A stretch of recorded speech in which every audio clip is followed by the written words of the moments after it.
Hi there. My name's Alicia Lee, and I'm the CEO and founder of Faithly. Before we jump into today's episode, I want to take a moment to say thank you to Communio for making today's episode possible. Communio is an incredible ministry. They're dedicated to equipping churches to share the gospel by renewing relationships, marriages, and families. If you're a church leader looking to strengthen relationships in your church and in your community, then I really encourage you to visit communio.org/faithly, where you'll find exclusive resources on how to bring Communio to your church today. Now, let's get started with today's episode of Faithly Stories. So is it the chicken and the egg thing? Is it Christianity that makes us that way? Or are we drawn to Christianity because we're that way? I'm like, I wish I knew. But there is something there, and I think it's really important for us to know, because what I find is that curiosity calls to the curious. So if I'm curious, other people are curious back. We have to, as a church, learn to be more curious about other people, about their experiences, about how they're interpreting and viewing the world, and then they will likewise do that. Welcome to Faithly Stories, the podcast that brings you inspiring tales from conversations with church leaders as they navigate the peaks and valleys of their faith journeys through their ministry work and everyday life. Brought to you by Faithly, an online community committed to empowering church leaders. Learn more at faithly.co. Get ready to be uplifted and inspired on the Faithly Stories podcast. Hey, Mark, it is so great to have you on the podcast. I've followed your work for a while, from your time in student ministry to your work at Barna, and I think a lot of our audience has as well. You've helped so many of us see ministry and discipleship in fresh ways. And now with your new book, Faith for the Curious, I think you're tapping into something really important. People are curious. And so I'm really excited to talk about how the church can meet that curiosity.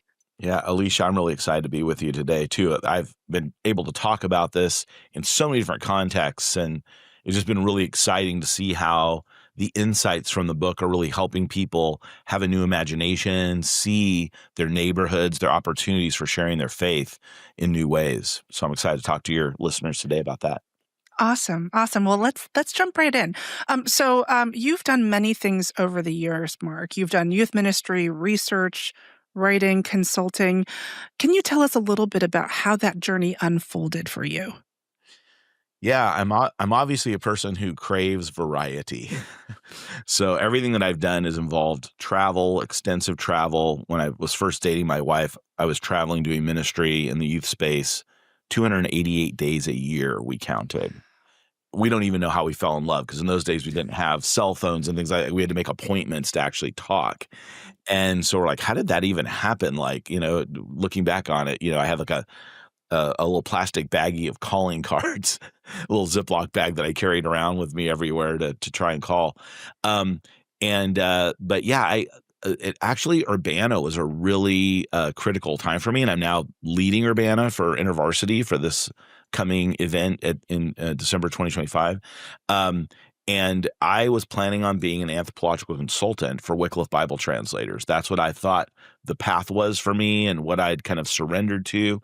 And at Urbana, God actually kind of like got in my face a little bit and was like, have you planned your future, or are you letting me plan your future?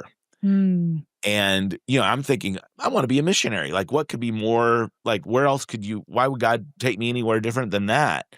And he actually led me into working with teenagers. And it was so unexpected. I ended up moving to Texas, which was kind of, for me as a Californian, was like going to a mission field. And it was a whole new world for me, but it was a real interesting act of surrender to just say, Lord, what do you want for my life? What do you want me to be involved in? And things started opening up all around me, and I just started following it. And I kind of, I started realizing that I had a lot of people coming to me saying, hey, Mark, how did you get into ministry? And I'm thinking about that. How did you break in? How did you do that? And I go, you literally just say, Lord, am I where you want me to be today? And if I'm not, I need to get there as soon as possible.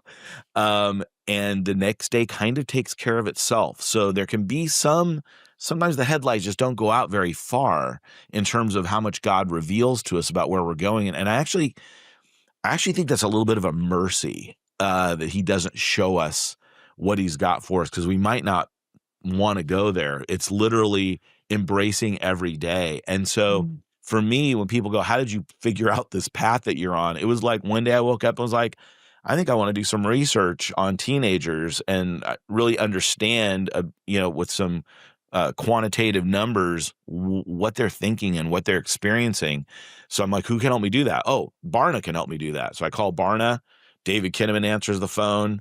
Turns out to be my best friend, after, we've been almost together for 30 years working on research on the next generation and other projects. And so, he had just graduated from college at that time and was working for George Barna, and now he runs the company. So, owns it. And so very interesting just to see how time goes by, but it's literally just saying, Lord, what do you have for me today?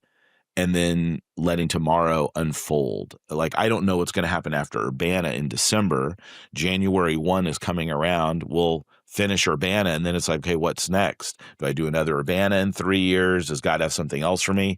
And my family, we just don't stress about it because we know the Lord's going to open up that next thing. And I think that's put us into a place of just trust that's been really, really sweet to get to know the Lord in that way, where we're really leaning on him and not on our own feet.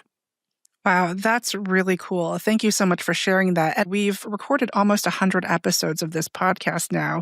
Congratulations. That's amazing. Thank you. And No small thing. It is no small thing. And you are maybe the fifth person who has told us that you heard about your calling at Urbana, that the Lord spoke to you really personally there. So I hope that's an encouragement for you as you head into the next one. It is. Billy Graham used to say that 55% of North American missionaries receive their call at Urbana, and somebody, it was a graduate project, actually did a little research to see if that was even close to true, and it pretty much held up. Wow. So Urbana has been a pilgrimage experience for people to find the word. It's not about being a missionary. I didn't end up being a missionary, but I did find my calling. And and sometimes I think people think about Urbana as only being a missions conference, but it's really about, one, being a global Christian, becoming a global Christian and being aware of being connected to the church, but also just understanding what is my place in this.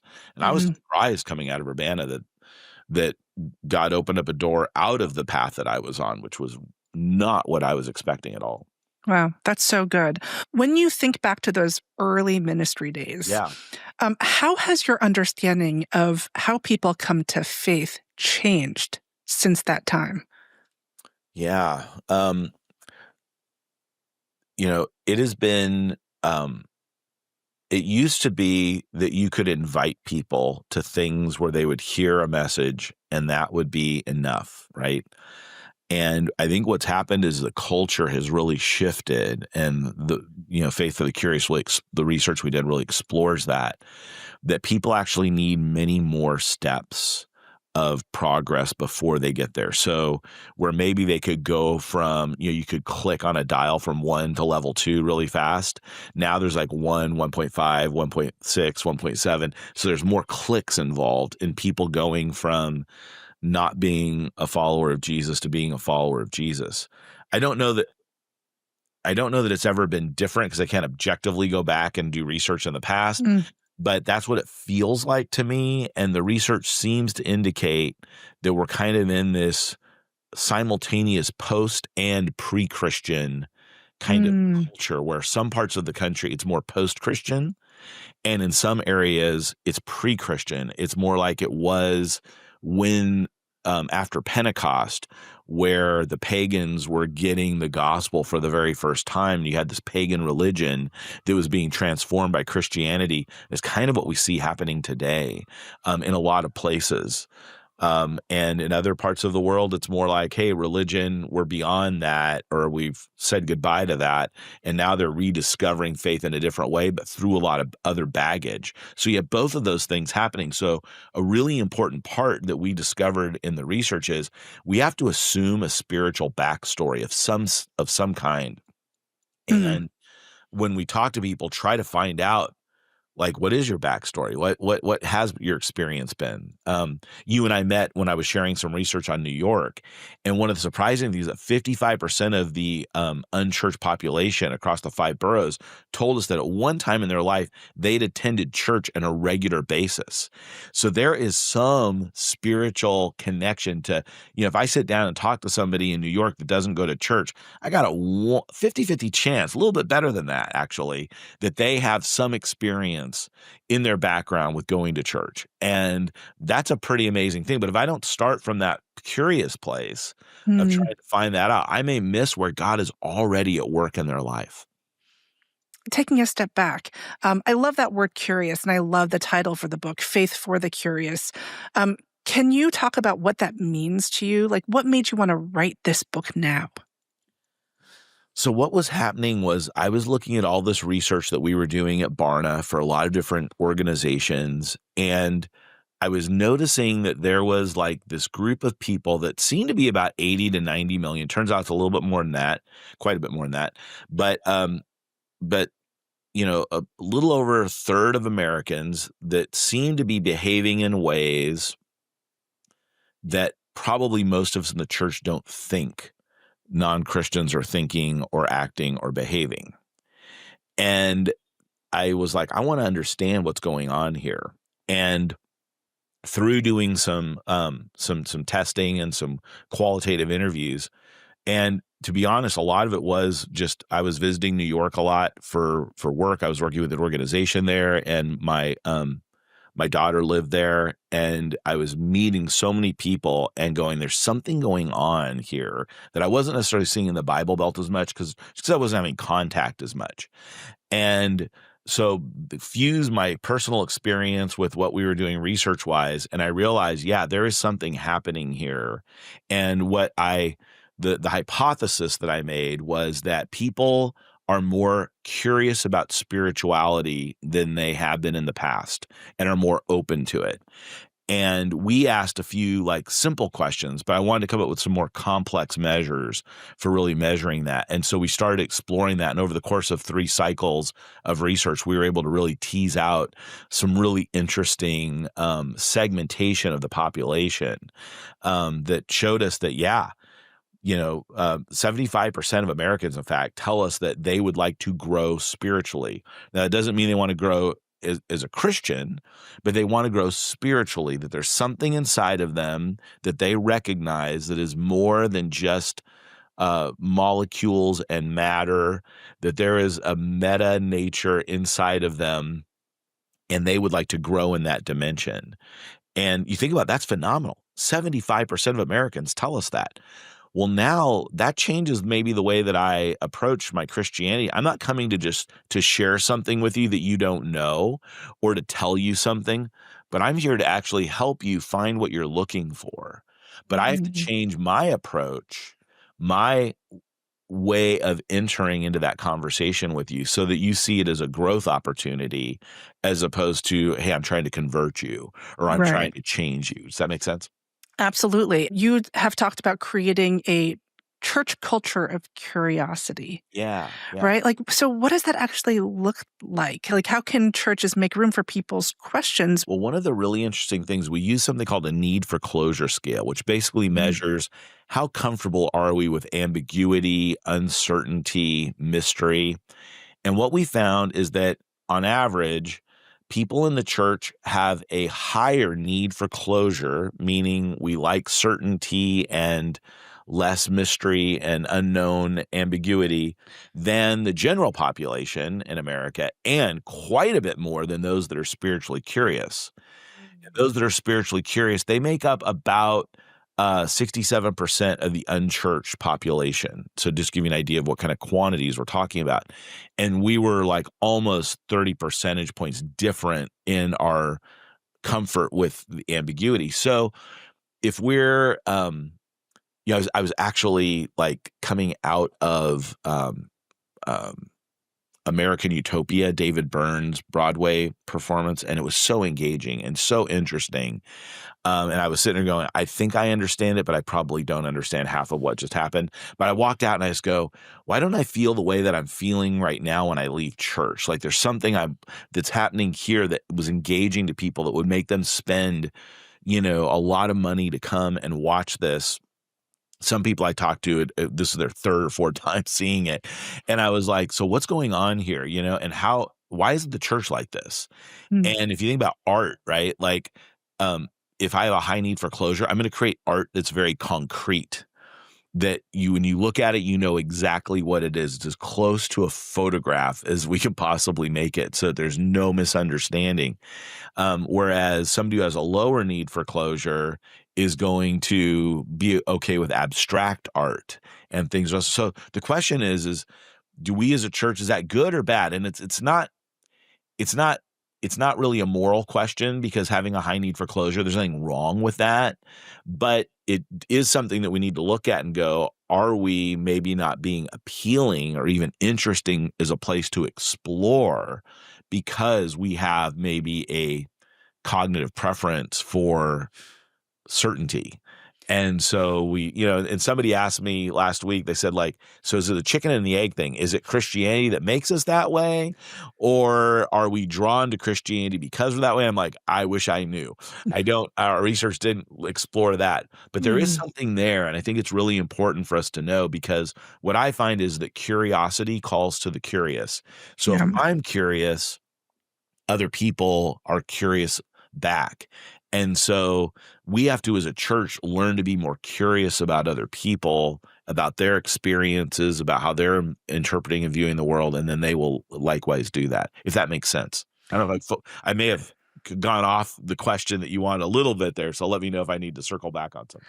No, it makes sense to me. I love that question about, like, chicken and the egg. Like, I want to go back to the research that you did. So you went into your research with a hypothesis, which you confirmed, right, through the data. Was there anything surprising you found in the data that you weren't expecting? There were a lot of things. One was that need for closure, kind of the reality of that. The other was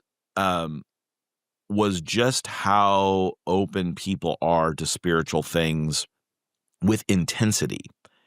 So, I've kind of been shaped a little bit by the seeker-sensitive kind of approach to doing church, where what we're really doing with the seeker-sensitive model of church is we're trying to make the church more palatable to those outside of the church and more accessible, more comfortable, but not necessarily Christianity. And what I found is that people that are spiritually curious are doing really weird things to explore spirituality. They're going on really intense retreats. They're attending, meditation studios. They're chanting, all kinds of interesting things that they're doing to try and connect. They're taking drugs like ayahuasca, things like that, try and like transcend into other planes. And yet in Christianity, we're almost like trying to like dial it back a little bit. And that was one of the things I thought was interesting, is if people that are seeking are looking for more intensity, not less, are we as Christians, have we dialed back the intensity of the actual spiritual union with God? And I think it's interesting that we're kind of seeing a spiritual formation kind of revolution in the church right now, where we're like saying, hey, it's not just enough about to what I believe, but how am I being formed and counterformed into the image of Jesus? And, counterformed away from the world and formed into Jesus. And I think that's a really important thing. And I think a lot of churches are really exploring this. Emotionally Healthy Spirituality by Pete Scazzaro and Emotionally Healthy Discipleship, and all that movement has done to help us think through that. I think people are realizing, wow, I have the right beliefs, but somehow I'm not experiencing Jesus in my life. And I think we've probably been affected more by the seeker-sensitive models than maybe and the external world has also suffered as a result, because they're going, there's not really anything there. And I actually experienced with my youth group, which was not my youth group, but I was a volunteer youth worker. I've never actually been a youth pastor, but I was a volunteer youth worker in our church. And we would kind of like have, typical Wednesday night, come have some food, hang out, have fun. People weren't really bringing their friends. But then one night, I said, hey, what do you guys want to study next? What can we do? And somebody said, I'd really like to learn how to pray. And Mm. I said, what if we did like a lab, a prayer lab, where we experiment with different ways that different traditions of Christianity have prayed throughout history? And they were like, that sounds interesting. They started bringing their friends, their non-Christian friends. And we were like doing centering prayers and Lectio Divina, all these different practices that are, the Desert Fathers practice, things that, were a little unusual maybe for somebody who's not used to that. And the friends kept coming back. And I realized, maybe we're not really helping people connect with Jesus like we think we are. And in the book that I wrote before Faith for the Curious with David Kinnaman, Faith for Exiles, that was one really interesting thing that we found with those that were staying in church beyond high school was that they were having a real encounter with Jesus and talked about him in relational terms, not belief institutional terms. And so that was a real big finding that we had, and that was going, wow, less than 10% of all 18 to 23-year-olds who said at one time in my life I identified as a Christian, or I currently do, only 9% actually met that criteria of having had a real experience with Jesus. So that told me, wow, our churches, we may think we're doing more than we are by misreading the cues. And that really was convicting to me as somebody who puts on experiences for people to say, how am I really connecting people to Jesus? How are we really living and walking in the Spirit? That's been a challenge for me. Yeah, wow. Thank you so much for sharing that. I love the prayer lab idea. I mean, that is a real concrete example of like when we can tap into our own curiosity and like genuinely find ways to connect with Jesus. I think that's really attractive to people. Because we were right? trying these things. Yeah. And then we would talk about what it was like afterwards, right? And it was so interesting too, Alicia, because sometimes we just start laughing in the middle of it because it was so unusual for maybe our tradition to do things a certain way. And then we'd say, okay, what's going on? Why are we laughing right now? Like what, and it was a great way to like take it was serious, but it was also play because we called it a lab. And that I think kind of gave it some, yeah.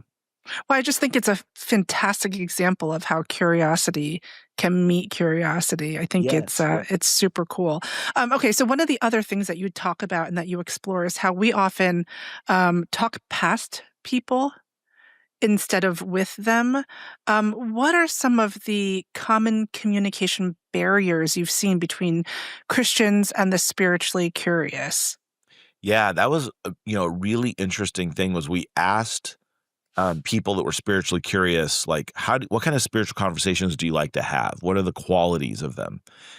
And, there were things like they like to have open-ended conversations that didn't have like a conclusion to them that was necessarily foreseen. And so much of our evangelism training is designed to land the plane, right? It's kind of like that Glenn Ross, they always be closing, that Alex Baldwin scene where he goes, the ABCs of selling, always be closing.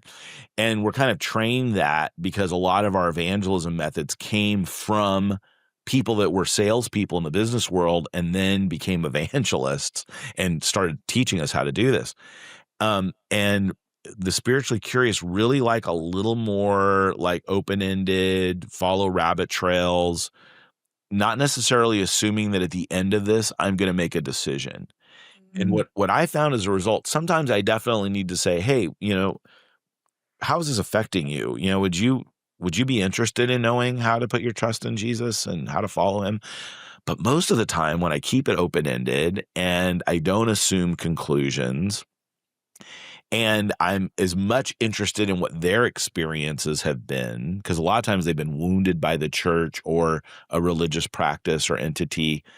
They often ask me, like, hey, so how, if I wanted to follow Jesus, what would that look like? What would I need to do? Now, I'm not Mm. saying that that's your goal is to always get them to ask you. We do sometimes need to like invite them, right? Um, but that's a part of it. And then one of the filters that I just always ask is what I'm saying good news for this person? Because if Jesus, Jesus in John 10:10 says the thief comes to steal, to kill, and destroy, but I have come that they might have life and have it to the full. So is what I'm offering more life?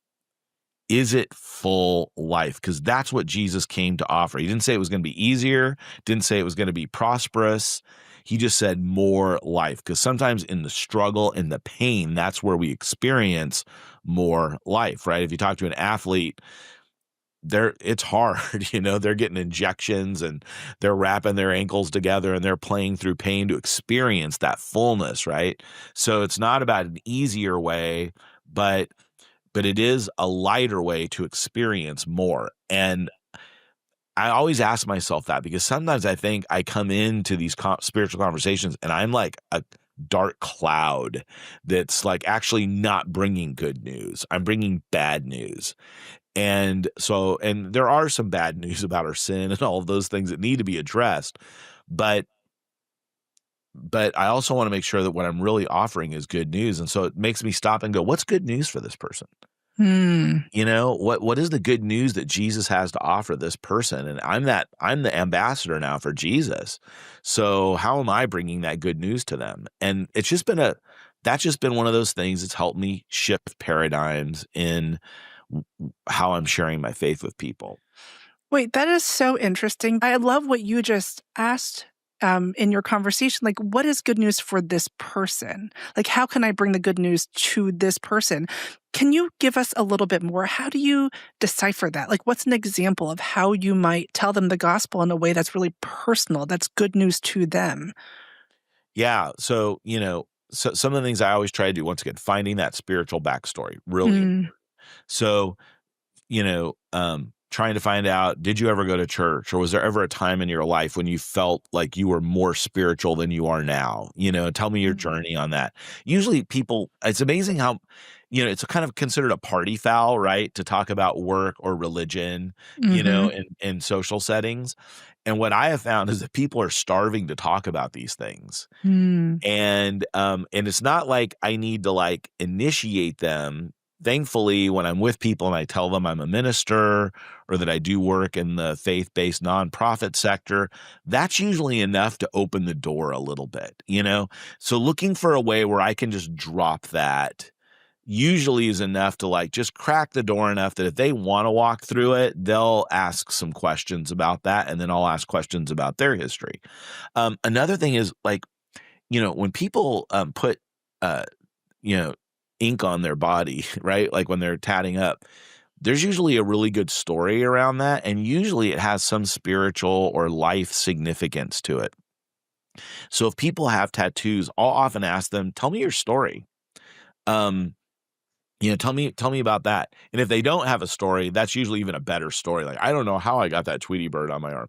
But usually it will lead to something, that takes us in a spiritual direction. But we also have to be prepared for what comes out, because there are people that are experimenting with communication with the dead, with tarot cards, with astrology, things that we might consider like occult practices. Well, they are occult practices, but we as Christians sometimes feel really uncomfortable with those things, rather than seeing those as like, oh, tell me, like, what are you looking for when you do that? Like what is it you're hoping to find? What if I could tell you about somebody who actually knows the future and cares about your future?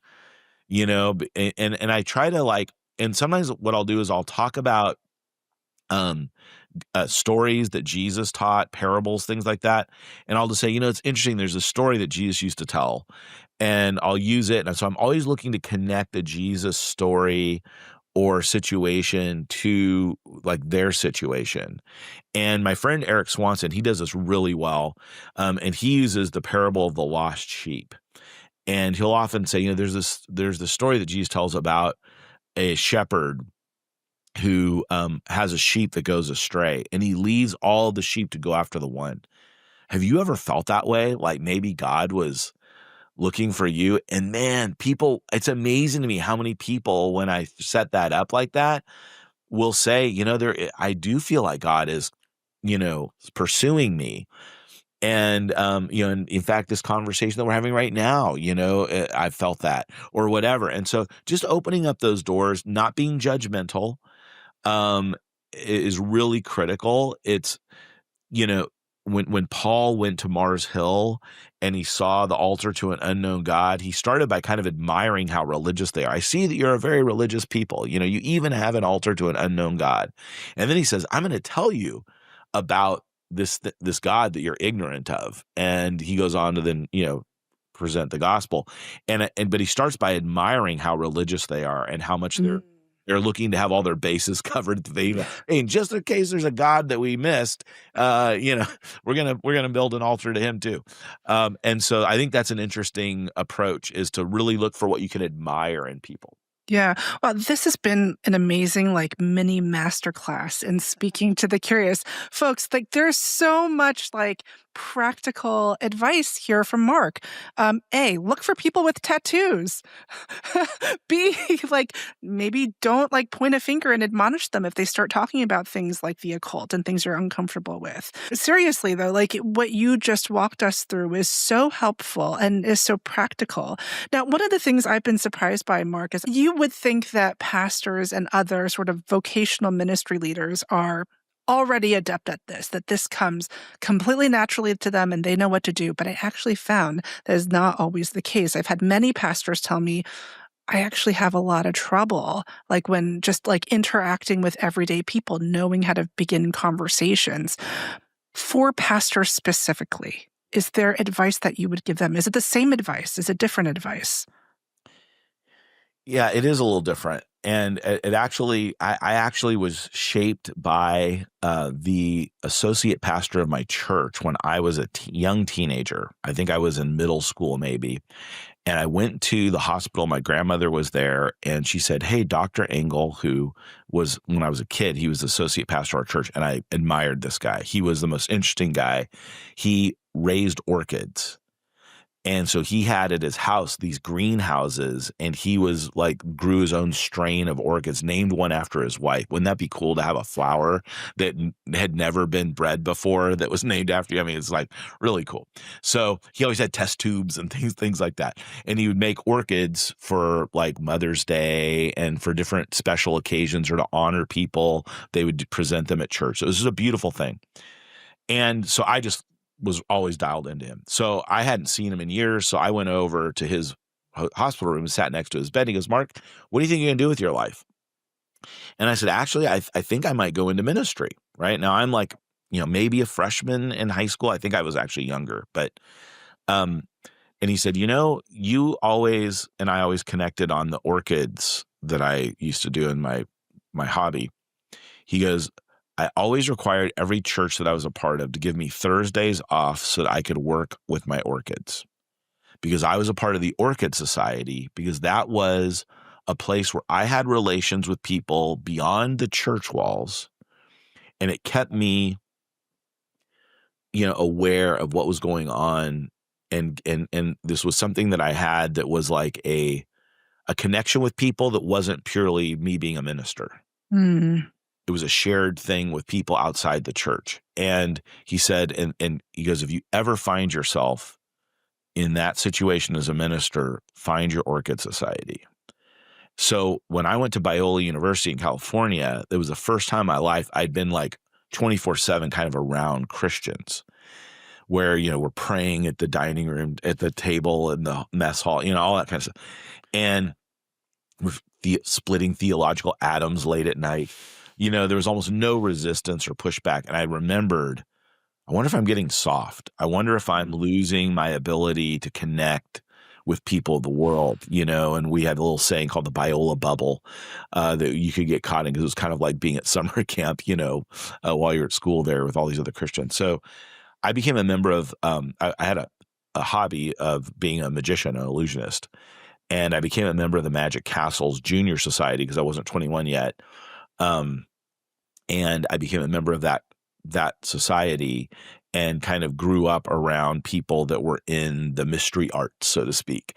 And so we had that as our relationship, and then I was just able to be light in that context. That's kind of where I think I kind of cut my teeth on how to navigate some of this space a little bit better. And so I would just encourage pastors, as you're trying to figure out being a pastor is the hardest thing. Being in vocational ministry, so many demands, already stretching your hours thin, and hours that you're required to work that other people are their time off. But try to find that place where you can connect with people outside of your vocation, where you have something in common with them because it's a passion. It will give you so much life. It'll be good for your family. It'll be good for your marriage. It'll be good for, ultimately your overall witness if you can carve out that space. And I've heard a lot of people, I think when I see people that fall, it's because they didn't have that grounding, because for me, it keeps me connected to the light of Jesus in my life. When I'm out there engaging the world, I'm connected. And it helps me understand where, if I was in vocational ministry, which I am, it helps me remember where the congregants are every day in their work life too, and who they're interacting with and the kind of things that they're experiencing. So it helps me actually relate and think more realistically about who is attending and participating in my church as well. Wow, that's incredible advice. Thank you so much for that, Mark. Really appreciate it. One more question about the book. Yeah. So I think you didn't just write the book for seekers, you wrote it for believers too. Yeah, actually, I really wrote the book to help the church understand how many people that are seeking. And Right. I kind of, the mental model that I had as I was imagining who was reading the book, it was somebody at a church who was launching Alpha for the first time. Because I watched a church that was launching it for the first time, and it was really hard for them to sit with the people's questions and ambiguity and trust the process that they were on and the journey that they were on. And so I was like, somehow I need to help them understand that this is actually really good and it's what these people need. And sometimes in the church, we have to detox ourselves from some of what we've been taught or trained or conditioned to believe. And that's another thing for vocational ministers too. I'm taking this in a little different direction, but we sometimes are so in this message of people are against Christianity. They're not open. They're not interested. And it is true that while they're open spiritually, that doesn't mean they're open to Christianity. But I'm finding a lot less hostility than you would think if we are approaching it the right way. I think we trigger that in people more than we realize we do. And we sometimes don't share more openly or curiously because we bought into a frame that these people are already, against us. And that's just what we're not seeing in the United States right now, is that's the posture. So anyway, back to what was your original question? Yeah, even once we're believers, like how can we be curious? How can we continue to be curious about our faith? Well, first, I think we need to be asking questions about where am I growing in God? I've started to realize a little bit of the challenge that we have when we put our trust in Jesus is that in the presence of God, we are saints, right? We have the righteousness. We've been clothed in the righteousness of Christ. But that journey of sanctification, at some point, we just kind of stop and we don't go maybe as deep as we can. And we just rely on the fact that his grace is sufficient. And it is, but we have to remember he came to give us more life. And so what I really encourage people that are in the church to ask is, am I experiencing more life? Where am I really getting life? And sometimes I don't think that it's always at church or in the work of the gospel. And that should be a red flag for us that maybe we're not experiencing what Jesus intended. And so I use that as a little bit of a litmus test for my own self. But I'm curious about my own relationship with God. What am I experiencing here? How am I pushing myself in my experience of the gospel? I remember when I went through emotionally healthy spirituality the first time, um, I described it as like having a box of 8 crayons and thinking, wow, I have 8 crayons to work with. And then all of a sudden getting a box of 32 crayons and you realizing, oh, there's even a box of 64 crayons out there. And yes, it's still the basic colors, but there's so many shades and variation and nuance there. And I think that's what I've realized is that we've all settled for a box of 8 crayons for exploring our Christian life. And God's like going, I have so many more crayons to show you, so many more colors to draw with in the palette. If you'll just really trust me and keep going after more, keep exploring more. And we find that more in his personality and God's attributes. It's in his justice. It's in his love. It's in his mercy. It's in his compassion. It's in his creativity. And I would also say that's an important thing to look for when we're talking to unbelievers too. What parts of God's image are they chasing after in their life? Are they dissatisfied with the state of the world? And so they're frustrated by the lack of justice. Hey, God is too. That's a connection point, right? They're real creative and they're wanting to become more creative. How do we connect them to the creativity of God as creator? They're experiencing intimacy, but they want more intimacy. God is a relational being, intimate in his very essence. Come know this God. So I think those are the things that we can connect other people about. But if we're experiencing it in our own life, I think it makes people attracted to us as well. Some of my kids' friends, my children's friends, they came to us, my wife and I, and they asked us if I would officiate their wedding ceremony. And I told him, well, I only do that if we do premarital counseling. And he says, I was hoping you'd say that. He goes, when I was staying over your house, I saw you do that with another couple in the backyard. And I was trying to figure out how we could get something like that because I've always liked your marriage. And, and it's not perfect by any means, but that was something that they saw that they wanted in their experience. Not sure what happened to my camera here. Well, I appreciate the tour of your space. Yeah, my Lego collection. Awesome. I've got an 8-year-old son, so we can compare Legos. But thank you for all of that, Mark. I think where you landed in your response was so spot on about when we want more, when we're curious for more, when we're experiencing more of what the Lord has to offer, that is really attractive to people. And it goes hand in hand with everything we've been talking about as it relates to having conversations about faith and how to draw the curious in. So in the interest of time, Mark, maybe I could leave it with one final question for you, which is when you look at the church today, right now, all the challenges, all the change, what gives you hope? What do you see that encourages you about the next generation of faith? Well, first of all, I love the church. The church is a frustrating, messy place, right? It's a bunch of us imperfect people who don't have it figured out, sometimes believing we have more figured out than we do, but we're coming together and we work together. And I've only been a part of 2 real church families my whole life. And I guess 3 during the pandemic. I had a 3rd one there. So I've lived decades in church with church families, and it's hard.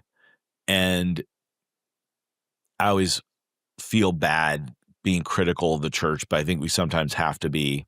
But I always hate to put the burden on pastors and those who've given their lives to this work because it's tough. And we love the sheep that God's given us to shepherd as pastors, and it's really hard. But I think there is an opportunity for us right now to really rewrite, the moment, and with God's leading, coming out of the pandemic, and we're still coming out of the pandemic, but I think some of us have tried to return things to normal too quickly rather than go, wait a minute, this is an opportunity to reset. This is an opportunity to to keep it or curb it. And I think we really need to go, what do we want to keep? What do we want to curb? And one of the things that I found during the pandemic was our church stayed closed for a lot longer than maybe it needed to, but it did. And what ended up happening was I started connecting with a lot more non-believers on a regular basis. And I realized how much space church was taking relationally, and that I didn't have time to interact and really get to know the lost and have relationships with those that were outside. And I enjoyed my church family and preferred them in many ways, and so looking at that imbalance and the opportunity, I think it's just something that we need to really look at right now and say, Lord, what for this moment in time, how do we build the body and the rhythms so that we can really grow, but also be effective in our neighborhoods and the places, our workplaces, the schools that we attend, the schools that our children attend, how do we be fully present in all of these things in a way that maybe we haven't been in the past? And I think it's just an opportunity for us that I think is really interesting. And there may be new economic models we need to think about around that. I don't know, but I just think we're in a really neat opportunity. I wouldn't want to miss it. Wow, that is a great note to leave it on, a great question. Really thought-provoking conversation, Mark. Thank you so much. I know I've been blessed by it, and I know our audience will be as well. Oh, thanks. This has been fun to talk. I could do it all day. You're helping me process things that I've been thinking about too. So thank you for the questions. Yeah, thank you, Mark. Well, I look forward to the next conversation. Thank you so much. Yeah, thanks, Alicia. Thank you for tuning in to the Faithly Stories podcast. We pray this episode gave you the encouragement you needed to continue on your journey. The Faithly Stories podcast is brought to you by Faithly, an online community committed to empowering church leaders, pastors, staff, and volunteers. The Faithly digital platform offers innovative and practical tools and resources to enhance connection, foster collaboration, and promote growth within the church and ministry space. Remember to subscribe, rate, and review our podcast to help reach more listeners like you. Stay tuned for more uplifting tales from the front lines of ministry on the Faithly podcast. Stay bold, stay faithful, and never underestimate the power of your own story.